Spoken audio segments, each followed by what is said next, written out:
sad times, everybody. Sad bloody times, because this is the last out of your league of the season, John. The last out of your league of the season. Oh no! And that's a bit sarcastic, wasn't it? No, it was a little bit, yeah.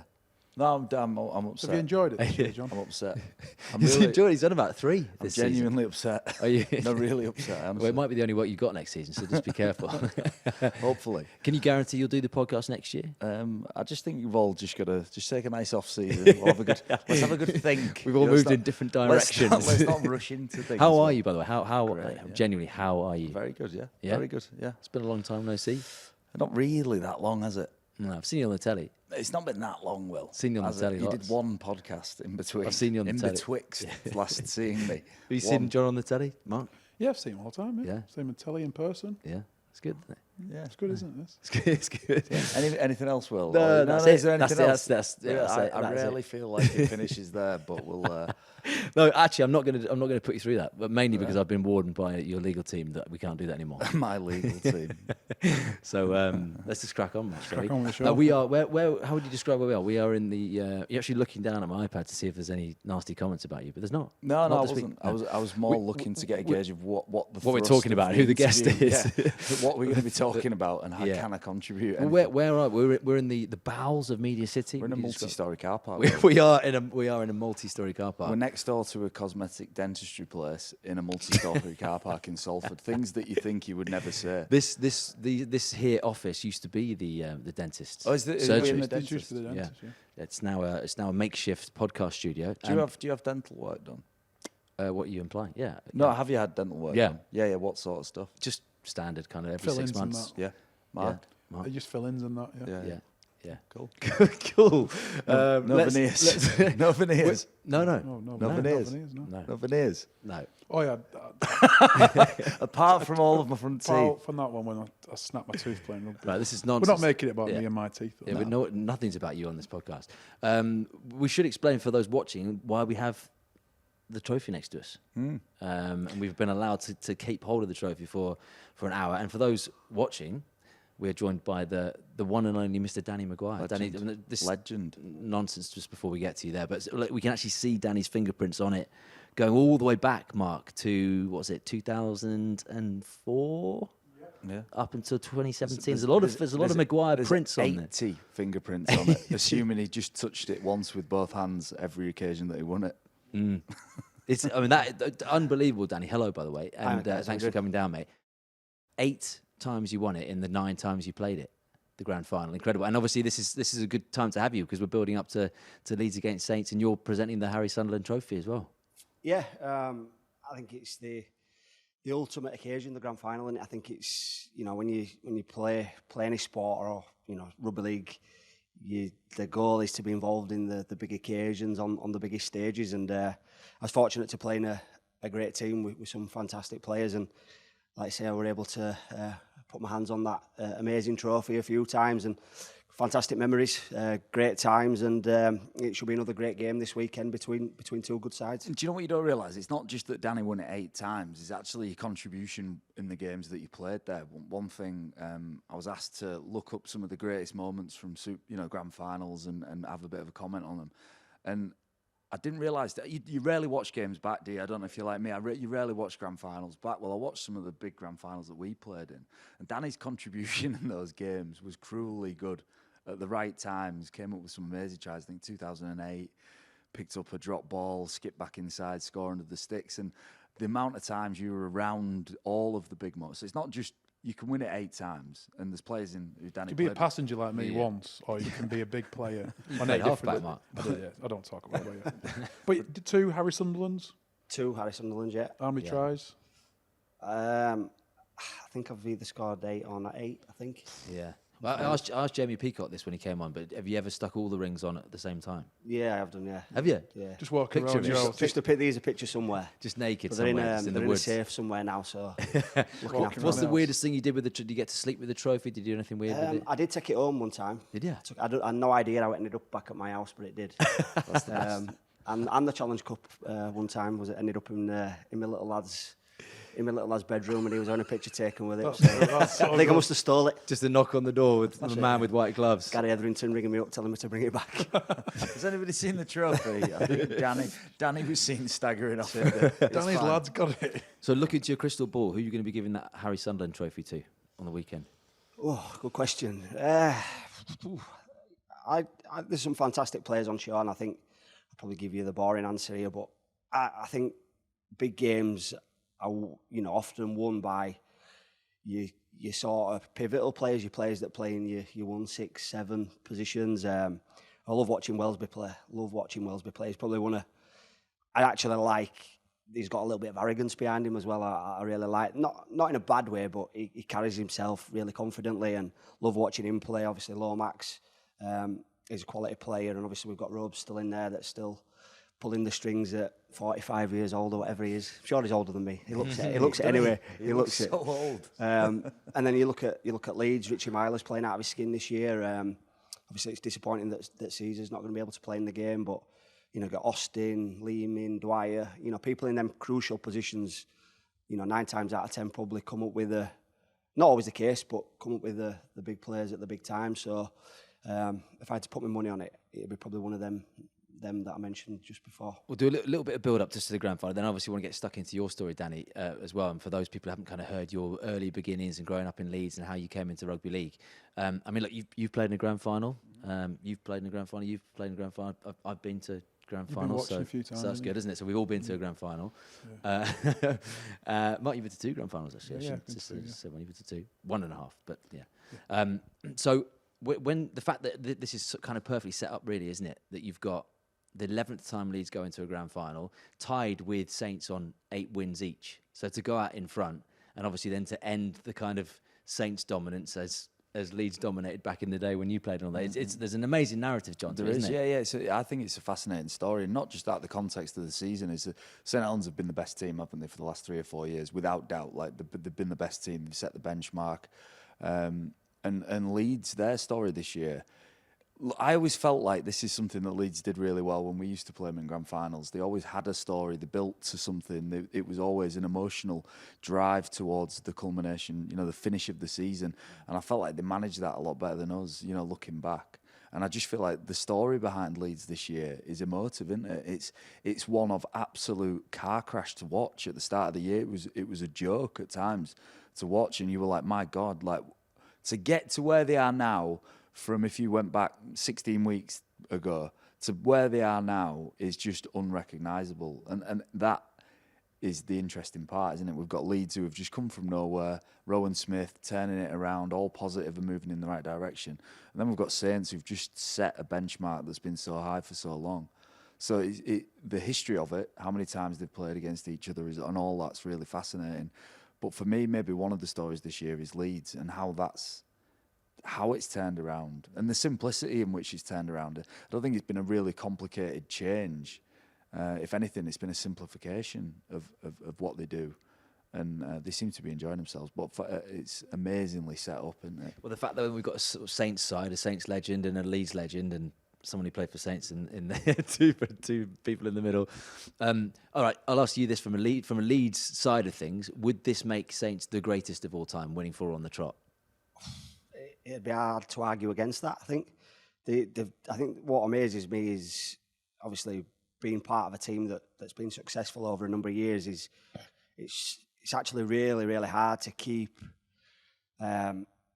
turning up with the same attitude and drive every year. And obviously ourselves probably appreciate that a bit more. And the coaches that Saints have had and the players that they've had, and being able to keep the standards up there and not drop away at any point. And obviously we've seen the last 3 seasons they've been pretty untouchable. I don't think they've been as good this year, if I'm honest, especially towards the back end of the season. But they've got some experienced players and they've been there and sort of wore the t-shirt in these big games. So that probably makes them favourites for Saturday's game. But like John touched on, Leeds are riding the wave at the minute, and I think the biggest, again, you just touched on it, and it got me thinking. I think you watch Leeds play now, and you watch them work hard for each other.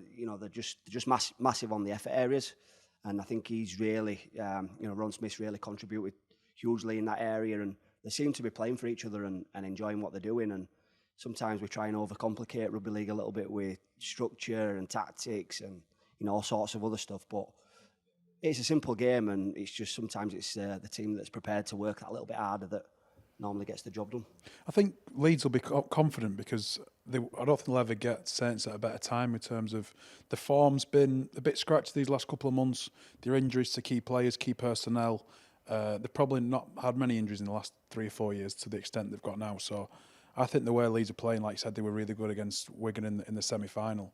And if they can just keep working for each other, and they've got some big players in big positions. Aledzki's been great this year. And I think it could be just that right moment where they just get in Saints when they're not quite at the best, and then they're at a bit of an upward trajectory. Yeah, I think there's been a lot of reasons for Saints actually stalling a bit this year, and I think a big one has been injuries. They've lost their main halfback, young halfback, but they lost the main halfback at the start of the year. So we build up to the game against Salford. We're talking about Brodie Croft being missing all the time. Saints have got key personnel missing actually all year, and they've been adaptable, and they finished top of the league. I think it's easy to go into this because when I've been having to think a lot about the game because of the media stuff, and I think it's easy to go into the game and just talk about Leeds because of the things that I outlined before. But actually, Saints have been on a bit of a journey this year and done it tough and still won the league. So I think they need some credit for that. Because will there be the extra pressure then that they could be? Just imagine you in that sort of dressing room this week, that you could be talked about as GOATs. Because it's not just winning another grand final, is it? I think if you entertain that as the aim, I think it's dangerous. I don't think that should be the focus. I think everybody wants a legacy in sport, so I think defining the legacy.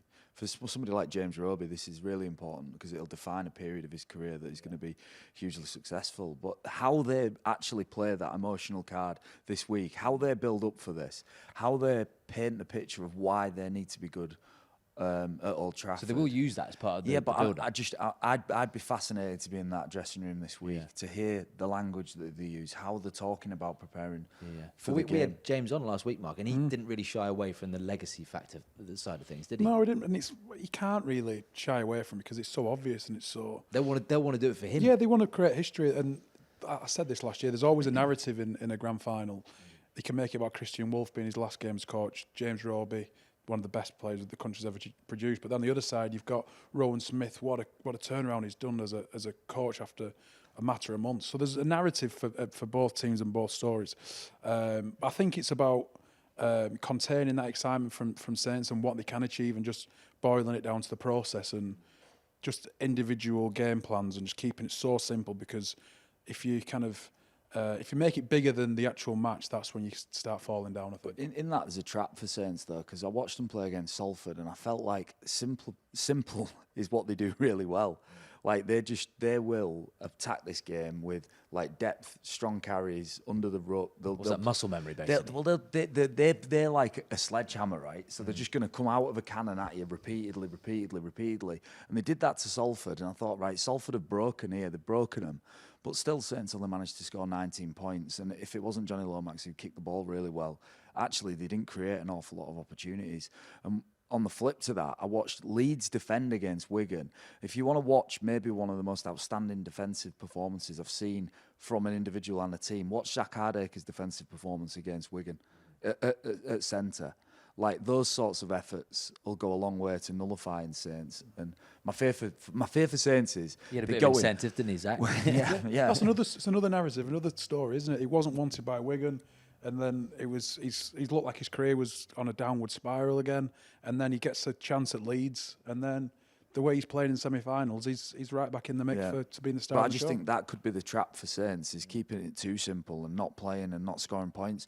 One thing I've worked out about the grand finals, when you watch them back, you need to translate pressure into points, or you can't just endlessly build pressure without coming away with points. And my worry for Saints is that they'll build a game, and just get the pockets pinched by Leeds. I think that there's loads of different subplots. We can talk about all them, but I always think ultimately you need to take your chances in grand finals. You may get 4 or 5 opportunities that you need to take, and you need to be clinical with them, and defensively you need to be on top of your game.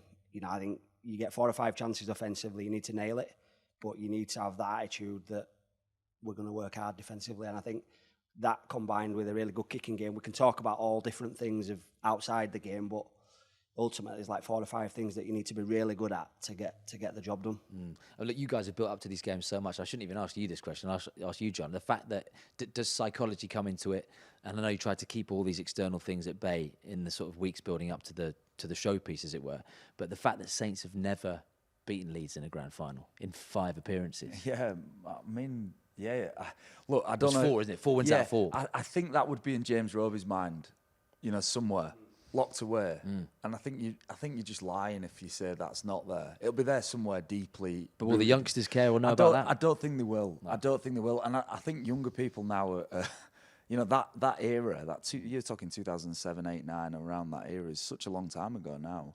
Some of these guys would have been, 10, 9, 8 years old. So if it was similar lineups, if it was the same team playing then there'd be something you mind, I think. But there's no Leeds players, I don't think, from that success, and there's probably a couple. Makinson, Lomax, James from 2011.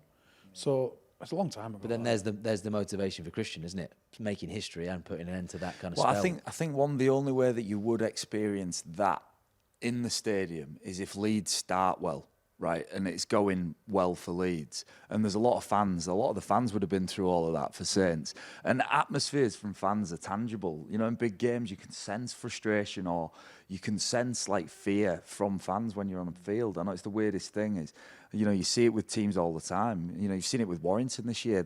From Warrington fans, there's been frustration and anger and a bit of it's just, and you can sense it when you're there. And for Saints, if they were to start badly and Leeds start well, then for me it's more 25, 30,000 Saints fans going, oh shit, not again, and whether that translates into, that can be sensed on the field or not. What's that moment, Jon, like when, all those times that you just saw Danny with that trophy just on the other half of the pitch and you guys have just got to, what do you do, straight down the tunnel? Do you sit there and applaud them? Or No, I have nothing but respect for... I think in life you've got to respect your adversaries. Like you've got to respect the people who compete with you and who beat you, because there's learning to be done there. And I think, I did a lot of learning on those nights. Old Trafford, cold night, looking across and seeing the stark contrast between winning and losing. And at those points, it's quite easy to sort of be disillusioned with sport. But actually, I think those nights taught me more about why I loved sport. That moment right there where someone's winning and you've lost, and actually handling that in the right way, I found really powerful for me as a person. And I think you have to respect your adversaries. You can't hold like bitterness and grudges about stuff like that. I think it'd be crazy to do so, But Danny, this is what it's all about, isn't it? So going back to your story and sort of getting stuck into the life for a young Danny McGuire, what was that like in Leeds? And was it always rugby for you? Was it you were just injected with rugby as soon as you were born? I was just sport mad. Seemed like family, just sport. But basically football and cricket. I was the first one to sort of break the mould. So I still play a bit of cricket now. I've just started back up. So it could have been Yorkshire. Yeah, I don't think I was good enough. I was all right with a bat in my hand, but yeah, I was the first to sort of break the mould and go play for East Leeds, my local club. And just got hooked, and just had some friends that was playing down there. And next thing I knew, I think I was 12 and I was signing a 6-year contract for Leeds, which is crazy thinking back now. I think they've got a better structure now with the scholarship and everything else that they do. But yeah, it was went up to Leeds v Castleford on Boxing Day, and it was just at the time that Paul Caddick and Gary were trying to buy Leeds, so it was like Dean Bell, it was like the old regime. I went up just thought we're like a sort of spectator, and went back on the Wednesday, and there was a 6-year contract there, and my mum and dad were, what's going on here? So I just signed it, yeah. And, is that normal, Jon? 6-year contract for 12-year-olds? Some big deals back then wow. as well, weren't they? Leeds paved the way, really. Yeah. Well, they obviously saw something unbelievable in you at that age. Were you a boy wonder? Well, I always played for the year above, so I always played a year above. So although I was small and in stature, I think that always helped me because physically I was able to, I didn't mind playing against older kids and getting stuck into it. So when I dropped back into my own age, as I got a little bit older, it was kind of a little bit easier. And I always remember I was telling this story. I remember at school, you used to go to you have your careers advisor, and you go once every couple of weeks, and they'll be like, "Oh, so what's your plans when you finish? You're going to do your going to do your A levels, or do you want an apprenticeship?" And I'm going to play rugby. I'm going to play rugby league. No, really, what if that don't come off, what are you going to do? No, I'm all right, thanks. I've signed this contract. I'm going to play professional rugby league. And they were like, I remember I can vividly see the guy's face looking at me, shaking his head, thinking this isn't going to work out. But touch wood, it paid off, and joined the academy at 16, and just got stuck into it. And so you never had any doubts in that sense. You never had to think what you might do. There's never been a sort of, Jesus, what am I going to do? Never went off work? The path of I was going to play professional rugby. Never thought about anything else, and that probably not a good thing. I wouldn't advise that to young kids now. I'd get something behind you, and I did actually go and do my A levels alongside training. So I did actually do something constructive at the same time. Yeah, passed them. Yeah, passed them. Well done. So I wouldn't advise that to kids now. I'd always say, try and study a bit more or get something behind you. But I was kind of tunnel visioned in where I wanted to go. It's interesting you ask about Leeds, signing players at such a young age on 6-year contracts. But for every Danny, you got to remember that there's other guys around, who were on that similar process. Leeds recruited a lot of kids at that time, didn't they? Yeah. They had a vast strategy of recruitment, and I think almost, obviously they knew and highlighted Danny and Rob and a few others as key to that. But there's a lot of players who were around and in that journey who didn't make it, as well. 100%. I remember there's a guy from Hull called Ian Crooks who got paid a load of money, maybe 5 years before you, Danny, or 10 years or whatever, paid a load of money to sign a 6-year contract at Leeds and doesn't make it. So although we use that as an example of vision from Leeds, I think it needs to be balanced with, actually, it was like a mass sort of recruitment drive, wasn't it? And Leeds Academy at that time was a different beast to everybody else's, wasn't it? Yeah, they're just, like I say, I think I always remember the pressure of actually going into the academy. It was insane because they'd had so much success, and Kevin Sinfield and Jamie Jones Buchanan, they're like a couple of years older, and they'd sort of won it. And were they 6-year contracts? And they'd all been on 6-year contracts as well. And I think the pressure at a young age was, I remember thinking back, you can't be the first team not to win this. So, we had great players, don't get me wrong, Chev Walker, Rob Burrows. We had a lot of players that, if they didn't make it at Leeds, then went and had good careers at other clubs. But so was Rob same year as you? Yeah, Rob. And Chev Walker, we played together. And and there was sort of that pressure and expectation from a young age, which I think then, when we all graduated into the first team, we were kind of used to it. So anytime, I think playing for Leeds and playing in the position that I played, the halfback position, you're under pressure every time you play. If your team don't perform, usually it's your halfback's fault, or you get the criticism. But that's mad, feeling that pressure at 12 years old, isn't it? I guess you have to be conditioned to that, don't you, if you're going to play halfback? Or kind of a good way to do it, isn't it? I think sometimes we de-stress kids and let's make it fun, and you're just here to learn and improve. And ultimately, the harsh realities of life are, if you aren't winning and you aren't doing the best that you possibly can do, you don't last very long at anything, do you? So we sort of shy away from kids, like creating this pressurised environment. What Danny's painting a picture of here is an environment where winning was expected. And if you play sport, winning is expected. It should be expected. It was so alien to me going into like a Toronto environment after being at Saints, where, when you're at Leeds or Saints, you go into every game expecting to win. Like you could think you're going to win every game. And that's a really positive environment to be in. We sometimes shy away from letting, I think, younger athletes understand the harsh realities of sport. That if you don't win, you're gone. But particularly in that position, because obviously you're going to be accustomed to it as 5-6 years down the line. I mean, look, recruitment, the word that John mentioned, because that's something you're passionate about, and you've done at Hull KR as well. I know you're not sort of breaking hearts of 12, 13-year-olds, but there's a sensitivity to it as well, isn't there? Yeah, no, it's good, and I think recruitment across the board is so important for clubs, I think, and we've got an ethos at Hull KR now where we want to promote players from within. We've got to recruit some local Hull players that, when they put their shirt on and when they put the badge on, it means something. And you've got to get that right, and you've got to mix it with experience and the right overseas signings. And if we've seen some clubs not get it right over the last few years and really struggle. So recruitment from 13 or 14 up until your quota spots is so crucial for a club to be run well and to be successful. So, I don't think we've got it right yet at Hull KR, but we're on the right tracks. Well, if you look at the probably the three most successful teams of the last 15 years, you've got Saints now. They're predominantly young lads who've come through the academy. You've got Leeds, the great success these guys had with the academy. And then Wigan in the early 2010s, 12, 11 with Sam Tompkins and Joel and Prescott and Darryl Golding and McLaurin. Mark Flanagan. Yeah, I left before then, before they got good. But that's how you create a strong team with longevity, I find, because you sprinkle on a few overseas players that add value and they've got experience and they've been around and done lots. But I think that nucleus of your team's got to be homegrown players that you kind of can build something towards. Yeah, I think you're often the great teams are defined by how well the young players go. A group of young players who, on a salary cap, in a salary cap sport, get paid relatively little to what they put out on the field. There was a period for me at St Helens, I suppose for Danny at Leeds, where the younger guys start to drive things and start to lead in terms of performance. If you look at Saints now, well, Jack Wellesby's probably one of their leading performers. You know, and in a salary cap sport, to have your younger players who are still on the journey of achieving their earning potential to be leading the way and producing world-class performances is the goal. It's like an amazing place to be.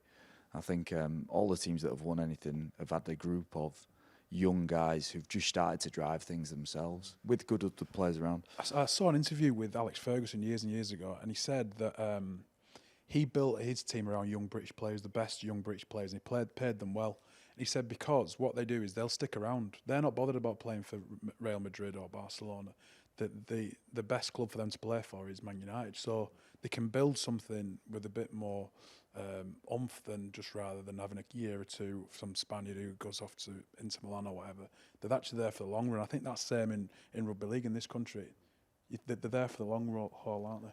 Did you have the sprinkle of confidence and arrogance as a young kid then? I'm just thinking of Danny McGuire when he sort of walked into that academy and then started taking contact with some of the bigger boys, and then, you know, from when you've moved past 12, 13 to when you're actually looking at getting into that team.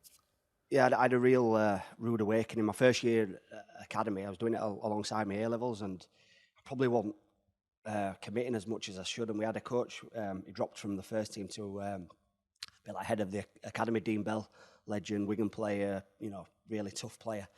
And I probably didn't invest as much as I should have done. I probably wasn't professional enough, didn't invest enough physically, and I kind of were getting left behind in my first year of academy. And I kept this letter. I got a letter anyway, an end of season report from Dean Bell, and it nailed me, to be honest. It nailed me, and he was like, "You've got, you know, your skill and your attributes. They'll only get you so far. If you're not prepared to work for it, you're going to come unstuck, basically." And it were pretty seething, this letter. And anyway, my granddad kept it for probably about 12, 13 years after. And it was falling apart. It was literally, but he wouldn't throw it away, because every year he used to get it out and went, "Don't forget about this letter." And I remember going back the next pre-season after I had this letter, and I thought, right, I'm going to show you here.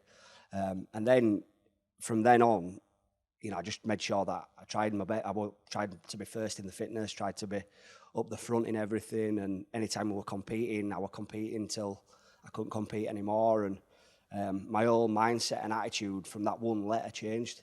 I love that, because it's not I'm going to show you. It's actually what he said completely resonated. Yeah. So that as soon as you read that, you never looked back in terms of that mindset. And he absolutely nailed it. It was spot on. But I'd just been doing enough because I had a talent, but it were never going to go any further if I didn't nail down and knuckle down. And that were the wake up call that I needed. And I was lucky that I got that. Are we still thinking about that with the 8th grand final? Yeah. The 8th time he lifted it. My granddad, he passed away about 6 or 7 years ago, and he kept that letter literally till. You got to get that framed up. Yeah, it fell apart. It literally was falling apart. Yeah, just to write your own one. Yeah. Dean Bell dust now. It's just gone. So if I could have kept it, I probably should have kept it and framed it. But does he know the impact that he had on you to that day? I think I've mentioned it to him. I've never seen him since. He went back to New Zealand, and I've never seen him since. But I have said it before in a couple of interviews. So I'm hoping he has picked up on it. Those moments are massive in careers, though, because that moment there can go either way, can't it? What you did is you accepted a challenge. It's like a challenge to your young self-esteem, to your confidence. You either accept those challenges and go. You get the bit between your teeth and go, right, fuck this, I'm going to show you, or you don't. And you can see people, and not just young sports people, but people in life, when you first embrace that challenge that somebody gives you and says, are you quite doing enough? Are you doing this? That, you have to be strong-minded enough to accept it and actually accept the challenge and take it on. Some people don't now. And one of the big changes I think I saw in my career was by the back end of it, the influence on parents at that stage. If you get a letter like that and you take it home, and mum's going, oh, that's not right, you're brilliant. It needs to. So it's a really, you've got to be, like me, I was self-driven. If I'd have got that letter, I would have just got the bit between my teeth. And I imagine Danny would have done something similar. But it's a tricky environment now. There's a lot of people surround younger players who'll tell them that that's not right. I think you're spot on. And you say not just sports people, but the whole football culture as well. You hear so many coaches, and I'm not just talking sort of, senior first team coaches at academy level, where they can't have honest conversations with players and with family members of that player because everything's taken too personally, and that's probably still more the case in football than it is, I imagine, with young rugby league players. But just in life in general, we live in a society, don't we, of just moaning, of sort of feeling sorry for yourself, and there's no kind of stiff upper lip and getting on with it anymore. But that back in the day, was that the common term? Was everyone in that Leeds academy doing that? Did Rob Burrows get a letter like that? Rob's probably wouldn't have been as probably as seething as mine, as to the point, but I just think sometimes I'm caught in between the old school. I still think we need a little bit of old school in sport, but I appreciate now that younger players and younger people in society are different now. And but you're a coach now. Could you do that now with your players, with young players? I'd have to. I understand. I'd like to understand my players, so I'd like to think the relationships that you have with your players, you know what you can say and what you can't say. Yeah. And whether it's straight to the point and this is not good enough, or it's... Surely the Dean Bell story's come out a few times in your little chats with you. It's a pat on the back, or a pat on the backside, come on mate, I've got you here. It's emotional intelligence. Yeah, it's understanding your players that you've got and what makes them tick a little bit. I read this, I watched a podcast and it was with Simon Sinek. I love it, read his book, Why? Brilliant. Yeah, so it's great. And one thing he was saying that we need to understand about the younger generation of people is parenting evolved, didn't it, from parenting, I imagine, that I've had and that we all had, which is, it's a bit of tough love. Like there's an element that you loved, but you sort of confront sort of harsh realities of life quite soon. You're aware of what's required to get on. Whereas there's a group of young people now who've gone through the whole life being told anything is possible. You can do whatever you want. Whatever you want to do, you can do. And he was saying, like, that's fine, but it's got to be balanced with a bit of realism as well. Like, I didn't think anything was possible. Do you know what I mean? All I thought is I've got to rinse my body to get the most out of myself as I can, because that's my only way. That comes from the sort of Arthur Miller American dream kind of, in society, doesn't it? You can do anything if you put your mind to it. Let's get everyone going in the right direction. Yeah, and I just think that I don't know where I sit with it. I think I agree. I think society's changed, but I think parenting's changed. I think the way that kids are brought up has changed. It's like, you can go and do anything you want. You can be a YouTuber with 3 million followers from your bedroom in Preston. You know what I mean? You can do whatever you want. Go out and do whatever you want. And I just think there's somewhere in between that's right. But we sit at a crossroads now of the old and the new, and I think that's probably always the case through time, isn't it? There's always 10 years ago there was people having a similar conversation to us, but about different same with everything, isn't it? A little bit of balance, a little bit of both, a little bit of everything. But yeah, that tough love's half rice, half chips. Love's very nice. Look, we've had Brian McDermott on, haven't we, John? We've had JJB on, we've had Jamie Peacock on. So lots of Leeds legends, and now we've got Mr. McGuire. So, and we've asked this question to them. And again, we could do 2, 3, 4 hours on it. But why was that team, and the team I'm talking about, but why was it so successful? If you can succinctly sum that up in about half an hour. We're good players. Always helps when you've got players that can play. I think probably the biggest thing was selflessness. I reckon the biggest attribute we had. We had a lot of good players that were happy at times to share the headlines a little bit, and I think when you're okay with that, when you realise that you're not going to be the star every week, you might have a 7 out of 10 performance, but Jamie Peacock might have took 30 carries and had an 8 or 9, and he might get the headlines that week, and I think we had a really good balance of of that and understanding and appreciated when somebody else was successful and man of the match or an hat-trick. So I think we were selfless, but we were competitive as well. So like we'd train and I'd be fighting with Jonesy. We'd be rolling about on the floor. JP would be scrapping with Ryan Bailey, and so we were competing constantly in training. Probably the same at Saints. They were at each other, and I think our standards of practice was intense and at a really good level. And I think sometimes, how can I say this without sounding bad? I'm not sure we're able to train like that now. Yeah. Training's like everything's on GPS and you can't do this much contact because of this, and everything's a little bit different. So there's almost the modernisation of the game's taking a lot of the bite out of it. I think so. Yeah. And I have no issue with if I'm coaching and some of my players I actually love that. Yeah. It shows that they care. It shows that they want to improve. They're passionate about what they believe in. And I'm not saying going overboard and having a big scrap, but when they're at each other, to me that tells me that they care about what they're doing, and I'd let that roll a little bit. I'm just intrigued because sort of 40, 50 miles down the road, there's your training sessions and what you're doing. But given how successful they were, and look, you guys were a great team as well. But was there ever that sort of thought of like, I wonder what they do that gives them that extra little bit or that little bit that gets them over the line or what? Yeah, no. What they did better than us was win the big game at the end of the year. Ultimately, I think probably throughout that period, I think we probably topped the league. We ended up league leaders more throughout that period, but we never converted that into grand final wins. And I watched some of the grand finals back, and one thing that Leeds, their timing was incredible. And I don't know how you quantify that or how you train or coach that, but it just seemed in the crucial moments of games that they got the timing right, and there was a fluency of thought, of reaction between a lot of their players that we just didn't have. And also I thought the style that you played at that time quite suited those cold nights in October.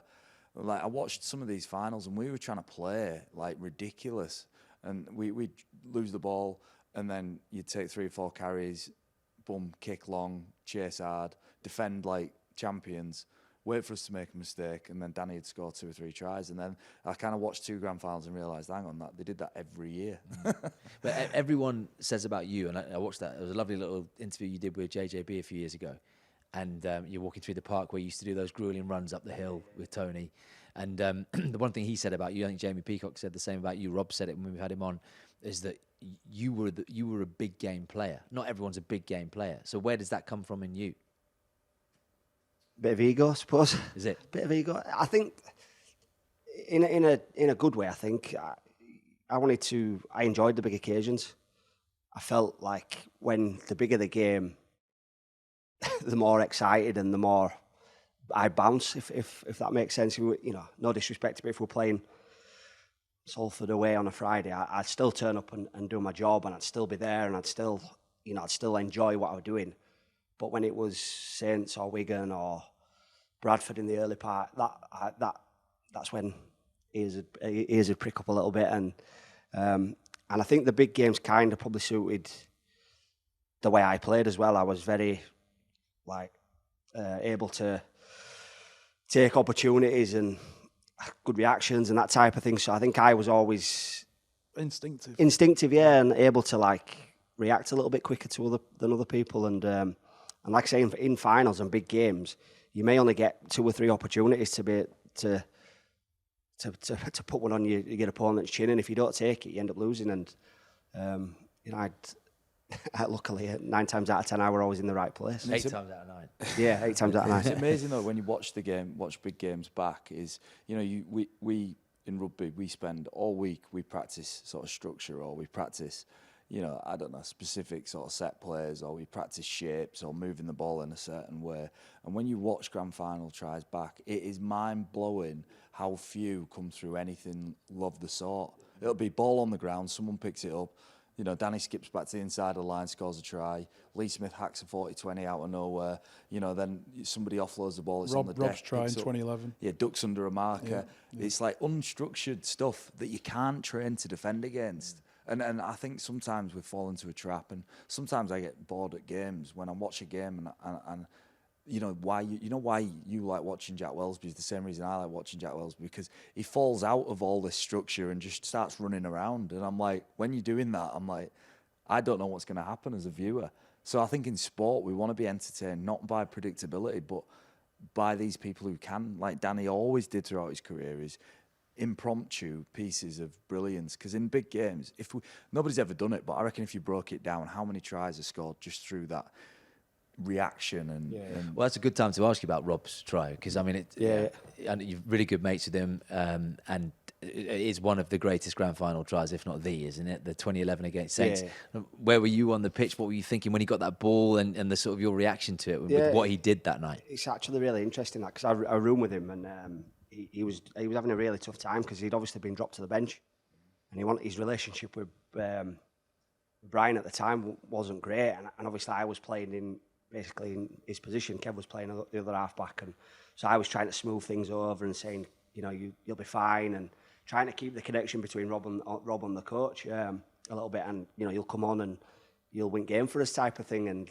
I could see he agreed with me. And one thing about that time is Rob never dropped his standards, even though we were disappointed that he wasn't playing. And then obviously he came on and that unbelievable try. I think he was organising a play and I was out the back, and I screamed for it. And then I just set off and supported him. And I think I'm the first one there to jump on him, even though I think it might have been fastest I've ever run. Actually, I was 15 metres behind him and jumped on him just after he scored.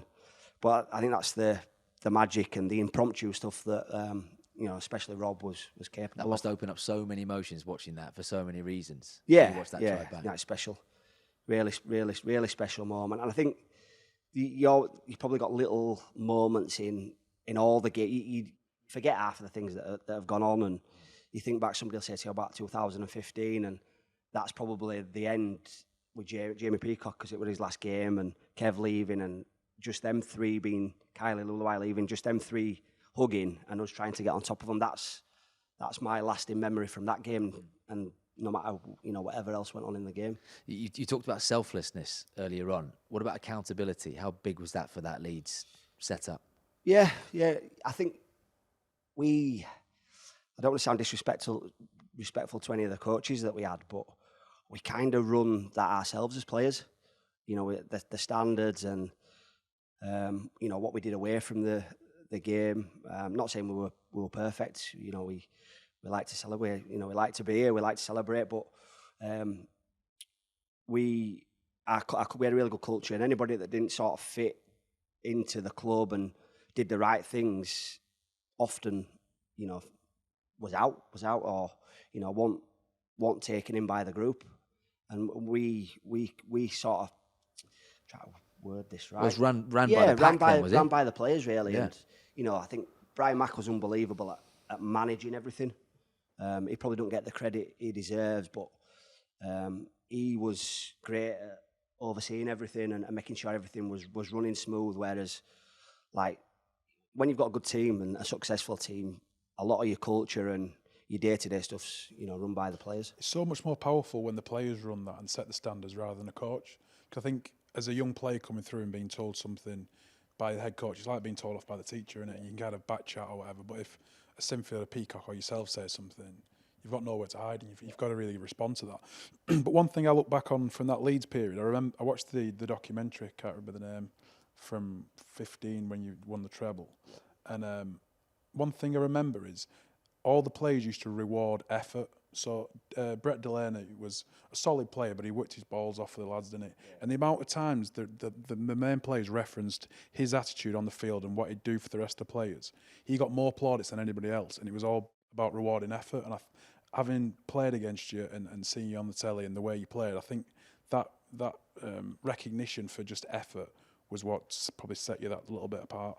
Yeah, no, I'd agree with that. And I think we had players that probably, somebody like Brett and, Jonesy to a degree. Jonesy was a grafter. Jonesy was, your Carl Ablett's, your Dean Kirk's, players that probably don't get the recognition they deserve. And you're right, a lot of our key trademarks were all effort-based stuff, and they were the leaders in that. You know, some of them boys, but probably didn't get the recognition that they deserved, but were appreciated from within. The culture thing I find interesting because, you know, you're saying about it's not being disrespectful to coaches, the players ran it. Well, I always find it mega interesting in sport when I think we've seen it at Wigan. We say Matt Peate's come in and the culture's changed, and look, he gets attributed with the cultural change at a club. Rowan Smith's come in, he started to change the culture, and it's just bullshit because it's never just down to one person. Like the change at Leeds. And they're changing form. Like, sure, Rowan Smith coming in, it'll have changed things. The players have changed. The staff will have changed. Everybody's just shifted how they behave. And same at Wigan this year. You know, you remove somebody like a Jackson Hastings, Matt Peake comes in, and all of a sudden then the culture shifts. Do you know what I mean? So it takes everybody. It's too easy in life to go, that's the reason why we ended up being like that. You know, that one person. You know, that one coach changed everything. It's not. It's just interconnected.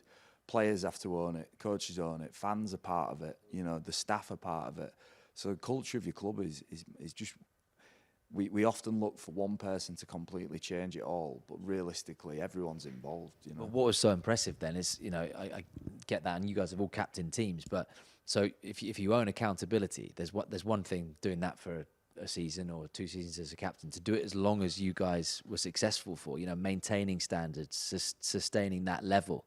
That's what really intrigues me about you guys and how you did it so many times. Yeah, and I think I touched on that with our Saints are travelling at the minute and going for a fourth title. And I think I'm not going to lie. I think at times it does get on top of you. The pressure and the expectation does wear away on you a little bit, and you see at times that, you know, we had a couple of times where we'd have a slump in the middle of the season. We'd lose a couple of games, we'd look way out of touch, but we were always able to regroup, and we had that much confidence in each other that we knew that were kind of going to happen. We almost expected to have a little bit of a tough spell, and that kind of then was, well, we didn't like that. That was the motivation then to kick on and find our run towards the back end. We always seem to hit a bad spell mid-season.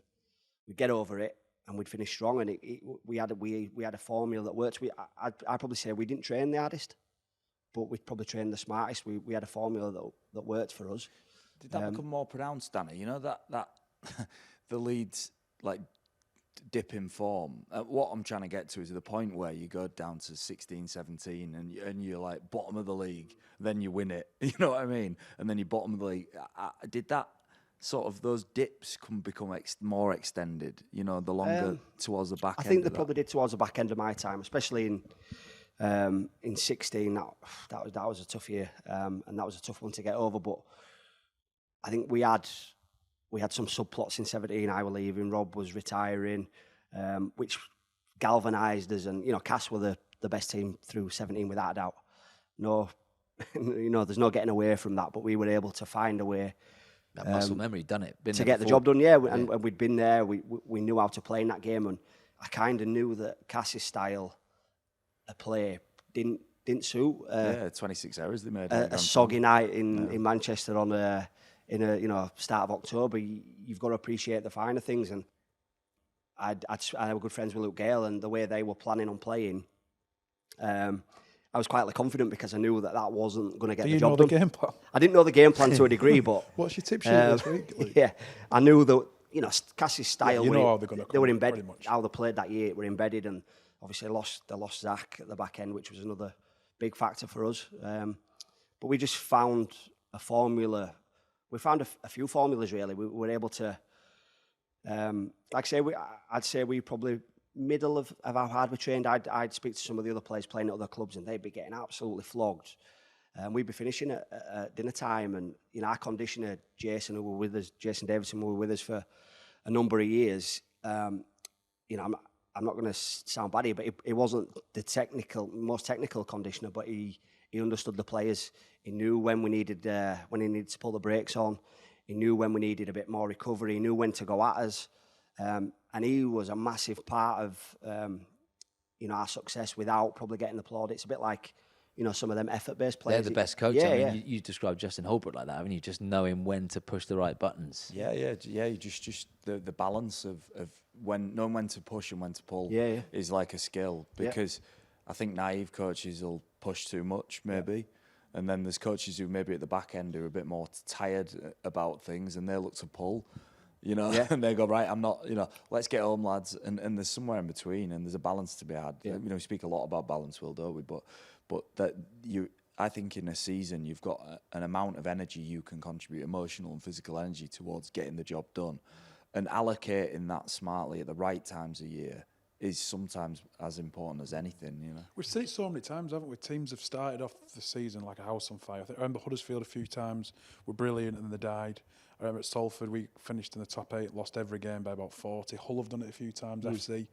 I think having that experience behind the scenes of knowing when you got to be good, and Leeds have been better than anybody. You've won it from 5th once or twice, I think. Yeah, twice. Yeah. Just knowing that the playoffs is when you got to play well, and as long as you're in the hat, you can do that. And that the bit was interesting for me is after that period of success where you went bottom, won, bottom, and like for me,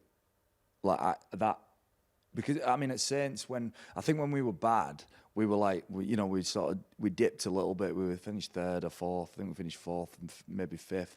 But when I was watching that, as an outsider, I was just thinking like, how do you know what I mean? So hard and then you're like bottom-ish, and then you're winning it, and I'm like, in my mind, I was like, how does this work? I don't know what's going on. Time, Honestly, I think I've erased 2016 out of my, because that was my first year as captain as well. Kev had left, JP had left, but you wouldn't have 2017 if it wasn't for 2016. Exactly, and again, we spoke about it before about like little setbacks and little things that don't go your way. And after that year, I went back training on my own, and one of our physios stayed behind an extra 3 weeks with me. I'd had a foot problem, and I thought, right, that's not how people are going to remember me. And I started back 3 weeks before everybody else. And then obviously I had 2017, which turned out to be a really good finish.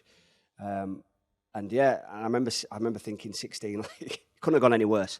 As first year as captain, I wanted to set a real good example, and it just didn't go to plan. And I think every player has, some form of disappointment, and it's about being able to react and respond to them setbacks. It's interesting because like from 2004 to 2017, how much that team has changed, and all the coaches you've had and different captains and great players that you've lost and young players that have come through. From the outside, when you're winning, 8 times out of 9 in the grand final, it all just looks rosy. It looks glorious, doesn't it? But because you're doing so well, those dark, hard days never get highlighted or even mentioned. Yeah, no, I mean, we had some tough times. I remember a few times.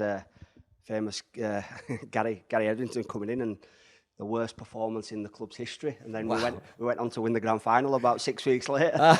So that was his Dean Bell moment. Yeah, there's been tough times, but not everything's from the outside. At times, it can look like everything's rosy and everything's so straightforward, but there's challenges, there's injuries and. That makes it all the more sweeter when you do win it, though, doesn't it? Yeah, of course. And then when the good times come, you appreciate them so much more because you know what it's like to not have the such good times. Can I do an analogy about culture, Will? Go on. I think you'll like it. Go on. Sure I will. So right, do you like orange cordial?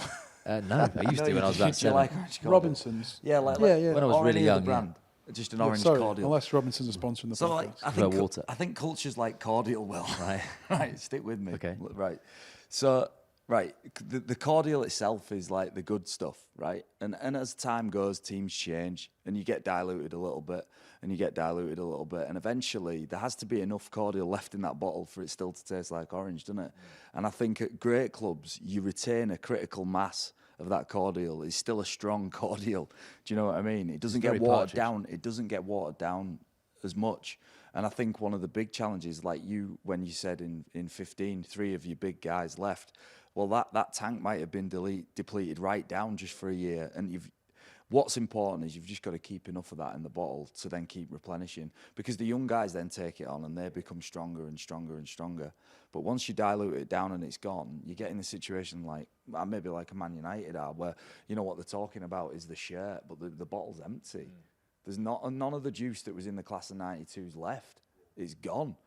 So you got to like stock it back up with something different. It's not an orange squash now, Will. It's blackcurrant. Going for Maybe Vimto. it's a Vimto. Maybe it's a Vimto, but we just don't know, do we? That'll make it to Twitter, won't it? And kids don't have too much cordial because it's not good for your teeth, is it? You're led to believe that as a kid. Oh, it's good cordial. It's got water in. Natural cordial. So out of those 8 moments and the 8 times that you've lifted this little beauty, Danny, which moment would you bottle if you could choose one of them? Probably selfishly, my last game for Leeds. I think, again, probably touching on the lads that left, obviously Kev, JP and Kylie, like big characters within the team. And how can I put this without sounding bad? I think I kind of had a motivation to prove that you could do it without. Yeah. That's fair. And I don't know if that sounds a bit thingy, but it was a bit like, you know, I actually want myself and Rob to get a little bit of that and that feeling and that what's the word? You know, I can't think of the word I'm looking for, but just that feeling of wanting to go out on a high and people to say actually they could achieve something without the Sinfields, the Peacocks. Because you got them together a lot, don't yeah, you? and it kind of got like. And I bet after that year in 16, everyone was saying, "Oh, they're rubbish without Sinfield, Yeah. Peacock and Luke Lawyer. They're not good anymore." And that would have stung as a player, Yeah, because especially 100%. as a captain. And that's exactly what the headlines were. It's all Leeds. You know, I remember obviously I lived in Leeds, and you couldn't escape it. Everywhere I went, it's like, oh, what's gone wrong today? Well, we've lost. You know, every time we'd lost a game, and it were like a broken record. Oh, we're not going to be any good without Kev and JP. And I'm like, yeah, we're missing them. And I suppose deep down there were that like little bit of right. Here we go. This is my time to shine. And in that game, everything went for me that game. I think the Cass game. You were class, weren't you? And I was pretty determined. I were everywhere that game. Player again steps up. So fast forwarding sort of a few weeks after that night and after the celebrations and so on in 2017, what were the emotions of leaving Leeds in the way that you did? Yeah, it was hard. It was hard because I just expected I'd play all my career at Leeds and finish and get a job at Leeds and be there for forever. That's basically, I had no thoughts about playing anywhere else. Nothing. And then the middle of that season, I'd had a little bit of my relationship with Brian, I'll be honest, wasn't great. We had a really good business relationship or captain-coach relationship, but other than that, nothing. But previously, for the previous 7 years, really good relationship, loved working with him. To be honest, he didn't do anything bad. He just just questioned me on a few things, and I thought it was a little bit uncalled for.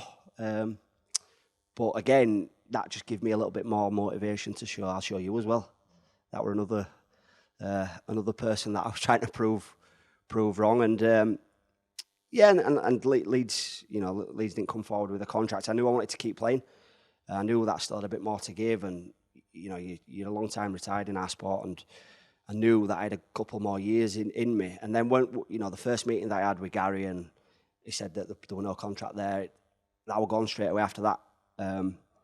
Within a week, I'd signed for KR. And to be honest with you, sat here now, it's the best thing that could have happened. Yeah, honestly, really is. Well, I want to get into KR, and obviously you're coaching there, and you're under a new coach for next season as well. And we'll talk about Tony Smith. But on the subject of Tony Smith, if I was to say to you, then favourite coach that you've played under your whole career, would it be Tony? That coach that got little bits out of you, those extra bits out, and you've already admitted you had great years under Brian. Yeah, do you know what? Tony were outstanding. Tony was an outstanding coach, and he got us at Leeds at a brilliant time. We had a really young squad that were just, honestly, he could have said anything, and we'd have just cracked on with it. We just bought into everything that he brought, and it kind of revolutionised the game a little bit. He never thought about the opposition kicking. You never thought about running back and getting back behind the ball quick. In rugby league, they kicked and everybody had walked back behind the ball, and he made us run back, and it was like, okay, we'll get back. And we can attack earlier, and just all defensive things that he brought in, and a lot of effort-based stuff that sort of is probably still really relevant in the game now. And he was good, but Brian McLennan had some unbelievable qualities as a coach as well. He was all about team spirit and togetherness, and while he wasn't the most technical coach, he had some unbelievable did some unbelievable things to make us a really tight unit. And Brian Mack was class. Although we didn't end up on the best of terms.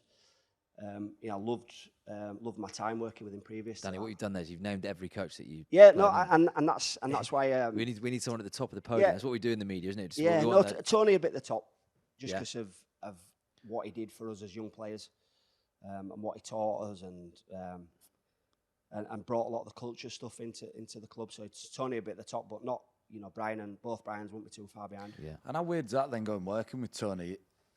Not as a player, but as a coach. Do you know what I mean? That's I understand he's a great coach. You got on with him, but then you got to go work with him as a coach. Yeah. And how was that? It was interesting. It was good. Because I was still playing at the time he came into coaches at KR. Sheensy had left, and it was all a bit quick. And I actually got Tony the job. I rang him up and said, "Look, there's an opportunity to come back and coach at KR. Would you be keen for it?" And he was enjoying being away from the game. He was doing some stuff in football, and he's actually enjoying, not the pressures of rugby league.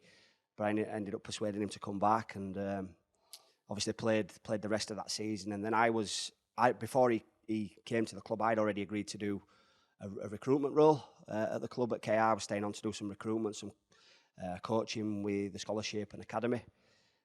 So I was like, I already had all my path set up, and Tony came in, and that changed a little bit. But it was great to work with him. Learnt loads as an assistant coach, and he was very different though, very different coach to what had coached me. In what sense? A lot more relaxed. He was really intense as a coach at Leeds, and like disciplined, and everything was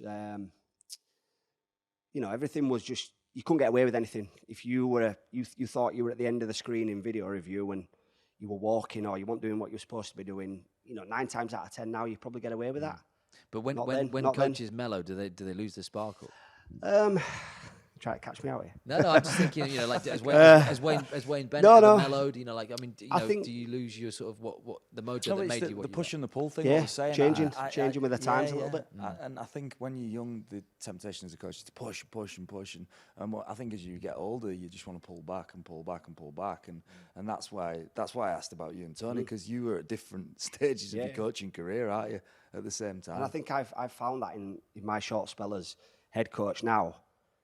It's so full on, and I probably didn't appreciate the time and effort. Not just like I love being on the field. My best part of the day is trying to improve the players on the field. That's where I get my kicks. You're still training like a player, and I'm still out there trying to outwit them and battling with them, and I love give that. It up, Danny. I need to give that up. I need to give that up. But that's the best part of the day for me. Yeah. But then you finish coaching. You've got media commitments. You've got welfare commitments. You've got all sorts of other things that people don't appreciate outside the game, and that's actually not mind-numbing, but it takes up a lot of time. It hasn't put me off, but I can understand now why coaches hand a lot of responsibility over to the assistant coaches, and you've got to get people around you that you trust, that can deliver, I suppose, what you want. They've got to be able to have their own ideas and brains, and your assistant coaches have got to be able to grow and develop, but you've got to get a good team around you, because you just haven't got the hours in the day to make things work. So Tony sent you to do all the shit stuff, is what you're saying? No, he was. Tony was unbelievable with his assistants, and that's why I learned so much, because he actually passed over some of the control to his coaches. Where you get some coaches that don't want to let any responsibility. They want to take it all in and not sort of give anything away to their assistants. And I just don't think you can do that. You've got to have confidence in your own ability as a head coach to be able to relinquish some of that power at times. Must have gone down really, really well though when Tony took the whole job. I think it's great. I'm just thinking. Paul Lakin's buzzing. I'm just thinking of the derbies next year. I think that's going to add some spice to that. When it didn't need any spice. There's a lot. John will know. Obviously, he's a whole lad, and I didn't never played in one of those. That's a very sore point. Oh, sad. I would have loved but that. the whole Daily Mail is a great paper and website. It's rugby league constantly all day, different stories, and they do a really good job to promote promote the game. He won't shy away from that, Tony, though, will he? He'll ramp that up. Yeah, it'll be outstanding. You know, and obviously we had the last laugh. We beat them with 16 a couple of weeks ago, with 16 players. So that, you know, that'll still hurt next year, and you know, we'll be a different team. We've got a new coach. You know, they've got a new coach, and obviously a different team as well. So, you know, it sets it up to be a great game. It's interesting because we had Lee Breers on a couple of weeks ago, and you know, he was quite honest about, like, oh, I'm not really sure if I want to be a head coach. You know, bearing in mind how long he's been an assistant and sponging and learning the trade, and obviously all the talents he had as a player in his coaching makeup. And you're more publicly, like, you do want to be a head coach one day, whether that's in 5-10 years or next year. You want to do it. Yeah, I think so. Yeah, but I'm also a realist and know that I've got a hell of a lot more learning to do. And I think sometimes, because you've played rugby for you know, you've had a decent career and you've played for a long time, you think coaching, you can just roll into it, but it's actually, I think you've got to do a similar kind of apprenticeship to be able to understand coaching, understand everything that comes with it. And I think I've been coaching 18 months, 2 years, and for me to think I'm ready to be head coach, I think that's actually, you know, it's almost disrespectful to the profession, to the guys that are head coaches. Now, if I think that I'm going to be on that level with that limited experience, it's quite disrespectful to some of them people that have, you know, Willie Peters, for example, he's been an assistant coach for 8 years at different clubs, and he's earned the opportunity to come and work at KR. And you know, I've still got so much that I need to learn and earn before I'm in that position. You've got to be patient, I imagine, as an assistant. There must be sometimes some frustrations in games because you've played the game and you know, and you smell the game and you know the game so well. Yeah, that you have to sit there and go like, well, that's what the boss wants to do. I think so, but I think that's the part of being loyal and being a good assistant and getting people around you that you trust. And I'd hate to have an assistant coach or coaches around me that agreed with everything that I said. What a waste of time! What a waste of time that is. Yes, men. What a waste of time that is. If people are going to just say yes to everything you say, you might as well not bother. You might as well just have you be there yourself. Yeah, dissenting opinion, like different opinions come on, around. Give me something different and constructive. Yeah. And I can't sit there and not say what I believe in or try and improve and try and get better. And I think that's often why coaches take their, like, you know, like somebody goes and there's a clear out and then they bring guys in with them because I think coaches find people who can give them that challenge, and they're often people they know very well. Like, you'd have a frank conversation with Jonesy that you wouldn't have with me or Flash. Maybe you know, you could have a frank, honest discussion with people who you know, and that genuine feedback, not somebody who's beholden to you for a job, is really. It takes years to build those relationships, doesn't it? Of that honesty, but it coming from a good place. Yeah. I remember, I was at Saints. I was probably dropped again. And I knew Jamal Elise, who was the assistant coach. He always used to back me and he always used to push me to play. And I remember after a training session, I was like, why aren't I playing? He was like, look, nothing to do with me. And he was on the side of Nathan Brown, the coach, because he would never publicly dissent him. Because he was like, we had a chat and we decided to go on this way. You'll have to speak to Brownie. At the time, I was annoyed because I thought I should be playing. But I took from it that the respect between an assistant and a head coach is united front. You do the right thing together, don't you?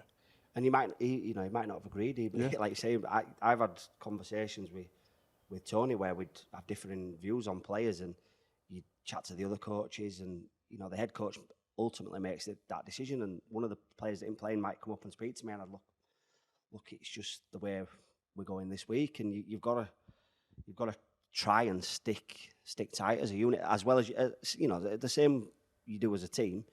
I suppose that the staff have to do that as well. So look, I mean, from the outside and not knowing you that well, Danny, the perfect narrative would be one day Danny McGuire, whether again that's in 5-10 years, is the Leeds head coach, given all the trophies you won there. But has the way that it ended changed that thought in your mind? Yeah, a little, honestly, a little bit, yeah. And I'm still on really good terms with everyone at the club. I still I've got a deep connection with Leeds that I'll never ever lose. I'm born and bred in the city, and obviously I love the football and the, you know, I always have that connection with the Rhinos, no matter whatever happens, whether I do ever go back there coaching. But I'm going to be, you know, I love where I'm at the minute. I really do. I love working at KR. Love the club. Love the people. Love the supporters.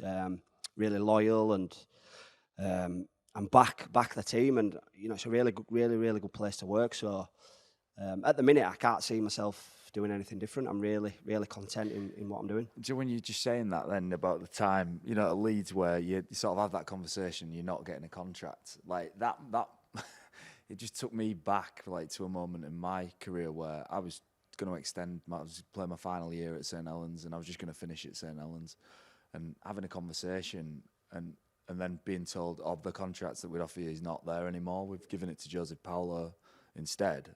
And I was like, what the fuck? Like, and at that point, like, you know what it is, that moment, it leaves a bit of a, it doesn't leave bitterness or anything. You just realise what you are.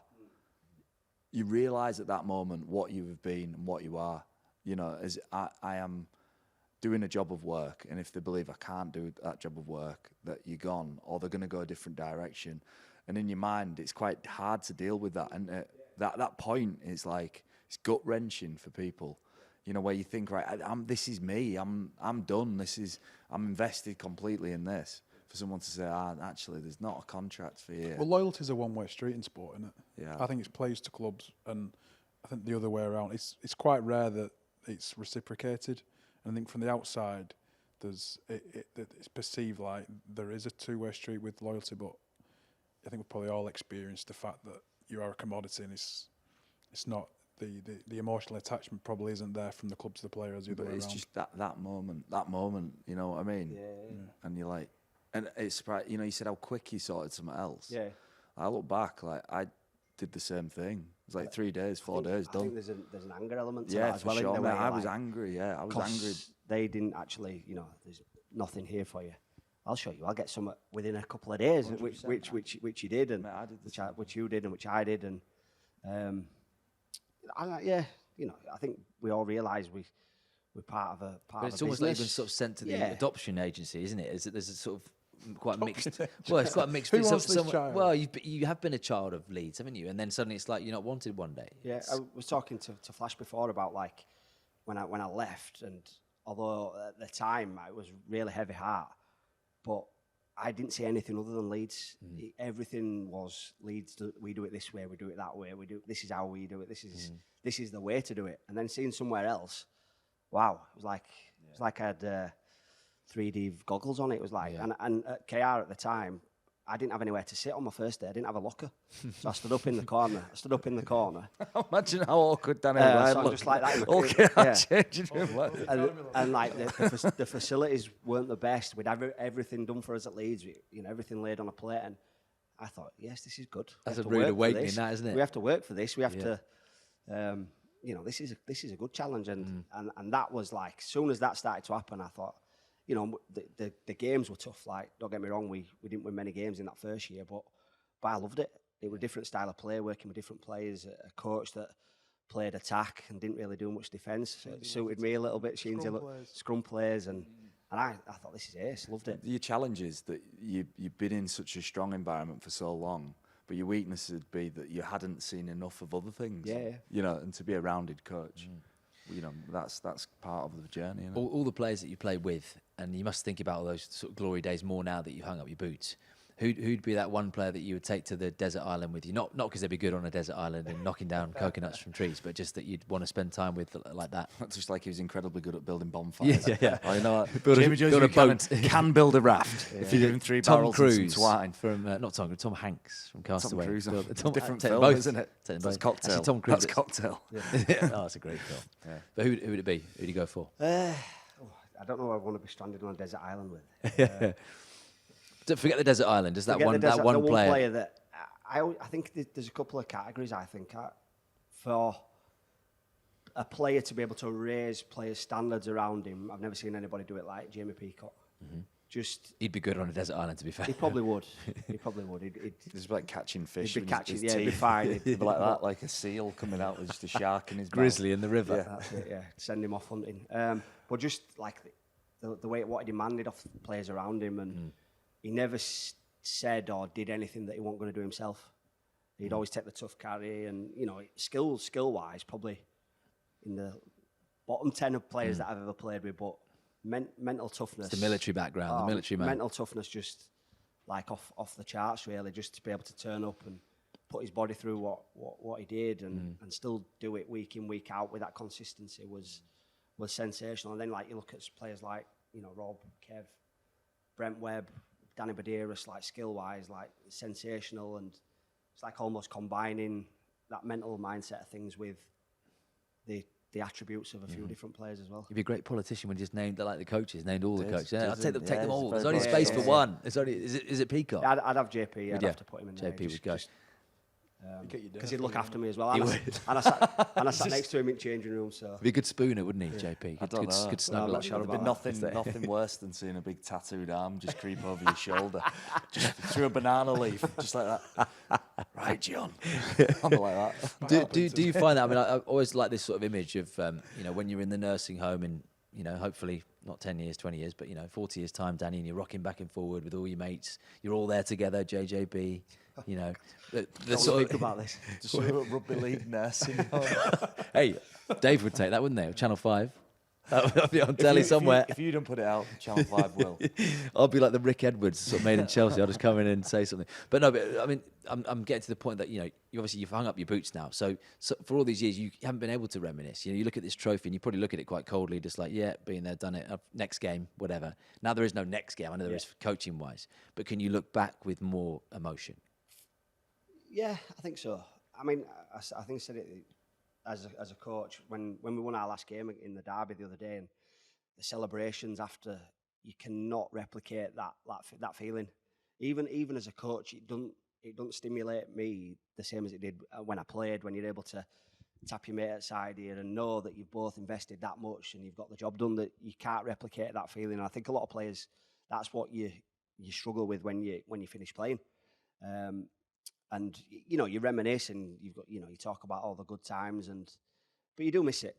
There's no, I do anyway. Some people, you know, have got different things going on and have totally got different paths away from rugby league, but I certainly miss that connection and be able to nudge your mate at end at game, knowing it's dangerous spending too much time in the past. You know, reminiscing. It's good. I think it's really good to just drop in and just you know, like. When I think about my career, I think about little moments. You know, you don't spend a lot of time agonising thinking about it. You just think about, you just have a laugh, or I remember that. But do you know what made me think of that? You know, you, for example, you did that interview with James Roby, and you know, you looked at some canvases in particular moments. It's something you would have never done as players, but you can do it now. And and I think it's really good to do. It's just dangerous if you do it too often. Because if you spend living in the past, if you spend too much time back there, or you spend too much time up there, you're not here. And a lot of being good in life is being present, isn't it? So we just, you know, it's good to reminisce. Don't live in the past. Live in the present. When you played halfback, 2014. I do talk about that most days, actually. And you nearly went and knocked Ben Flower out, didn't you? He was already off. Danny, legend, thank you so much, mate, for coming down and spending some time with us. Enjoy the grand final, everyone. Should be a good one, that, shouldn't it? Leeds, who's going to win it, Mark? Leeds Saints? Saints, John? I don't know. I have no idea. Don't say you don't know about something again. Honestly, I don't know. No. I think Saints, but I've just got a feeling Leeds they're just fizzing at the minute, aren't they? Like a bottle of pop, Will, not cordial. Are you going to level it up and say Saints? I'm going to go Leeds. Yeah. I think Leeds have got the momentum behind them, and there's some confidence flowing through the veins there, so I think they might get the job done. Yeah, be a good one, won't it? Right, thank you so much, everybody. No, it's the last one of the season. You did the wrong noise then. No. It's like you're taking a mick. You were meant to be. That was an upset. It sounds like a constipated You clown. do one, Mark. What's the sad noise now? No. Last one, is it? You did, yours was really Hopefully we'll be back. Yes, that was it. Hopefully we'll be back next year. One, because we need the money, and two, because we like it. It's been good. It's been good. It's been a good season. I think we had some good guests on. You kicked off with Matt Pete, didn't you? Highlights. Without me, I really liked Robbo when Jason Robinson came on. It was brilliant. Danny McGuire, because we have to say that because he's sat there now. Mark, there's been some really good Matt ones. Pete was good. Lee Radford, some good stories. Yeah, all the ones you did without me. Yeah, there's a theme, a trend. No, it's been good. We've done we've 16, 17. Haven't we? We've had some crackers this year. Some real good stuff. Yeah, we've gone places we didn't expect as well this year, I think. Even though, young boys getting Brodie Croft on was good. Lee Breers, loads of people that we've still got a massive list of people we want to get on. I wanted to get Danny on for a few years. It's taken him, 6 series to come down, but He's too busy golfing and he's got cricket now. and Well, you betting played on golf, horses. Yes, Like your horses, don't you? We didn't tell the story when you handed off a policeman. Should we tell that quickly before we go? Go on then. Well, you can tell it. I wasn't there. What, You had a little we were run-in at with... Beverley races. Yeah, well, you had a little run-in with the police when you were going into a bookies. Oh yeah. Come on, finish with that. Finish with that. Come on, don't have to, Danny. Don't be false. No, it's out there. I've seen it on the Tinternet already. Yeah. I was just minding my own business. Just Great Keeping way out to of trouble. Minding my own business. I love that saying. I was just minding. Oh, honestly, just enjoying the day. The sun was shining. Walking to put my lucky 15 on at my local bookies, and Do you remember what bet you were putting on? I can't remember. It was a horse, though, yeah? Yeah, it was. I think. Yeah, it was just a horse. I was just probably. Wasn't Leeds to win the grand final? No, definitely. Definitely wasn't that. Just so you know. And next minute, car shot in and pinned me into the corner. It wasn't a police car, it was just a normal car. Two guys jumped That's out. standard in Leeds, though, isn't it? Yeah, So, it's in Leeds, it's a regular occurrence. So I thought I was getting mugged. So I put a bit of footwork on, palmed one of the guys off. Anyway, it turned out they were undercover police officers. So I ran into Bucky saying, I'm getting mugged, they're chasing me. Anyway, they were police, threw me on the floor, cut all my clothes, glass in my hands. Yeah, good times. Good times. What was that? Yeah, but you've got to mistaken identity.